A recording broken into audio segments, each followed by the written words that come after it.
Okay, Martha, I'm going to make a soup with some vermicelli, and these are the sort of ingredients you can use. I've got a fresh onion, you can use frozen, you could use some frozen peppers if you want. I've got a carrot. I wouldn't recommend frozen carrots, but they last a long time in the fridge anyway.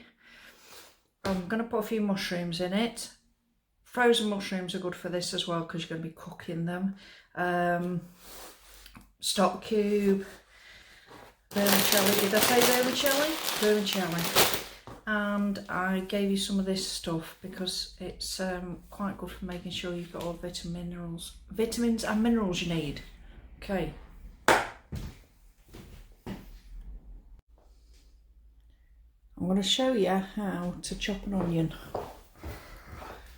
just in case you never paid attention when you were younger. Now I'm going to cut off the ends like that. I like to cut it down the middle next, because then it's easy enough to peel those bits off the outside. Now I'm taking a bit of that white off there because it's, can you see, it looks a bit dried up and a bit not so nice, so you take off another layer there. There's one or two bits I'm just going to cut out just there because they look a little bit like they've been eaten by something, to be honest. Okay, so same on that side, and put my peelings out of the way, and then all you need to do is go that way, turn it round. I want these pieces quite small, so I'm dicing them. And when I get to the middle, turn it round, and then it's easier to work towards the middle again. Okay, and then obviously the same with the other half. Quick word about mushrooms. You don't need to peel them. Some people peel them. I've just washed them, and really they're just a rinse under the tap. Just get any bits of soil off that you can see on the underside, but you don't need to peel anything off. If you've got any gunky bits, you might want to just cut those out, but don't be too fussy. I'm gonna chop my mushrooms up. Now, I would normally probably chop them a bit smaller for a recipe like this, but as you and I both know, Millie will do a dicky fit if she can't lift them out, because she hates them. So I'm just going to cut them quite big like this, so that you can scoop them out, etc, etc. And I'm also going to dice this carrot. You just do as much as you need, because obviously this is quite a lot just here. And for this one again, because it's going to be a noodle soup, I'm going to chop these a bit smaller and cut them like so. You can put a garlic in as well if you want to. It makes it quite nice. A few herbs, fresh herbs. Okay. Okay, so I've got my veggies chopped. I've boiled some water ready for a bit later on. I'm going to get some oil out to put it in the pan. I forgot to mention that before. When I looked at my ingredients, you'll need a bit of oil. I had more carrots than I decided I needed, so these are for eating. Carrots absolutely stuffed with good stuff like vitamin A. It's good for your eyesight. So always good when you're chopping vegetables. Save a little bit and eat it raw. Right, I've got my oil in my pan, warmed up a little bit, ready to put my onions in. Chuck them in.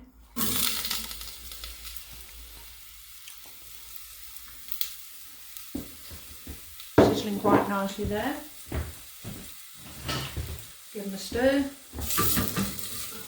And cook those for 3 or 4 minutes. A little bit of skin in there. Get out.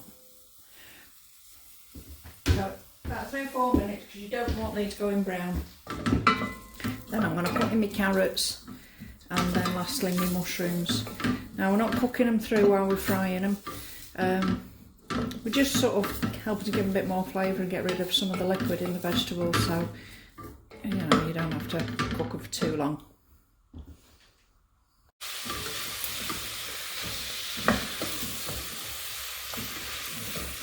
You don't have to keep stirring. You can leave it a bit and go and smoke a fag or whatever it is students do while they're bored.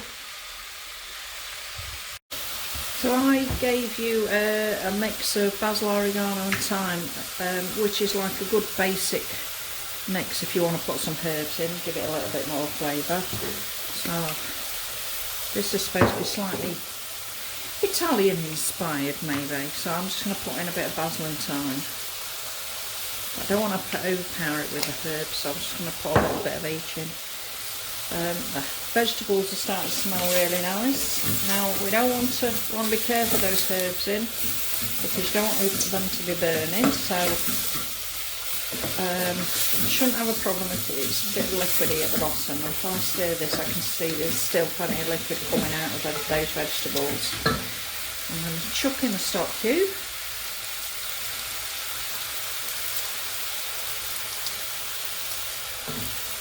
And I'm going to chuck on the boiled water. Now I'm making this for about 3 people, 2 servings, as if there's nothing much else, maybe a slice of bread with it, so that's probably going to be about right. Now, leave that to boil for a few minutes.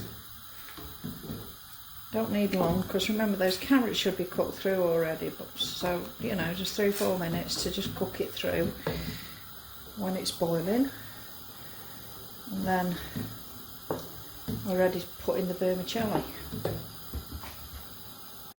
Okay, so I've fished out a little bit of carrot and tried it, and it's fine, slightly firm. Well, that's fine, because I'm now going to put in my vermicelli. Now, I'm guessing it's going to be about 6 of these. Guesstimation is part of what I do when I'm cooking. Put in 5, let's have a look, see what that looks like. No, I think it's going to need another one. So I would say if you're cooking for yourself, 2 per person will be about right of them. Unless you're feeling greedy, of course, in which case you put in 3. And I'm just going to leave that to stand. And this vermicelli, because it's so thin, I don't think it'll take very long. No, it says 4 to 5 minutes on there. So I shall leave that cooking, maybe give it a little stir halfway through.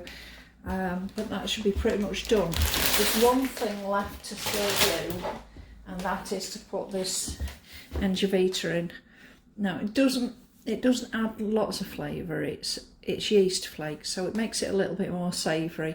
And I'll just put on a couple of heaped teaspoons at the end. Very important if you're a veggie, and even more if you're just eating a lot of vegan, because it's got your B12 in there, but it gives it a little bit of a nice sort of savoury flavour. Okay. Right, my vermicelli's looking like it's done. Oh, it's looking good, so I'm going to put a couple of teaspoons of this Engevita into there. And always have your bit of salt and pepper handy. Now, take care with your salt, don't go too mad, because remember you've got in your stock cube there's nearly always salt. So don't want to overdo it. But I do like my pepper, so if I like my pepper and I'm the cook, everybody else has to like pepper. I like the way it makes you feel a little bit more warm when it's a cold day. Give it a stir. And that is ready to eat. Nice and warming, healthy, simple, quick. What more could you need? Enjoy.